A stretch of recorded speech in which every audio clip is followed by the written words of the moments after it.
জন্য কোয়েশ্চেনগুলো করছো বা আমাকে এইগুলো বলছো। আমার একটা ভীষণ কষ্টের জায়গা আছে, যেটা আমি শেয়ার করি। আমার একদম ছোট্টবেলায় বাবা মারা গেছে, কেমন? মানে তখন আমি ৩ বছর ৮ মাসের সেই সময়। তো আমার মা একা স্ট্রাগল করে আমাদের ২ ভাই বোনকে বড় করেছে, পড়াশোনা শিখিয়েছে। আমি যদি প্রতিষ্ঠিত না হতে পারতাম, অন্যদিকে মন দিতাম, আমার মা হয়তো ভেঙে পড়তো।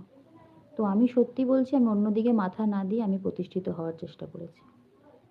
আমি জানি যে তোমাদের হয়তো প্রশ্ন থাকবে যে, "কেন করোনি? কেন করছো না?" এই যে তুমি বললে জেলাস ফিল হয় কিনা? আমার সত্যি কাউকে দেখে ওই জন্য জেলাস হয় না গো।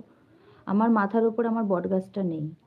আমার মাথায় সবসময় এই জিনিসটা থাকে। তো এই জায়গাটা আমার খুব কষ্টের। তো সেই জন্য না আমি বাইরে কোনো দিকে মন দিইনি কখনো। আমি সবসময় চেষ্টা করি যে আমার নিজের জীবনটাকে তৈরি করার।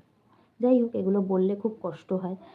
এমন একটা দিন আমার বাবা মারা গেছে, যে জিনিসটা আমার জীবনের সবাই হয়তো সেলিব্রেট করে, আমি করতে পারি না।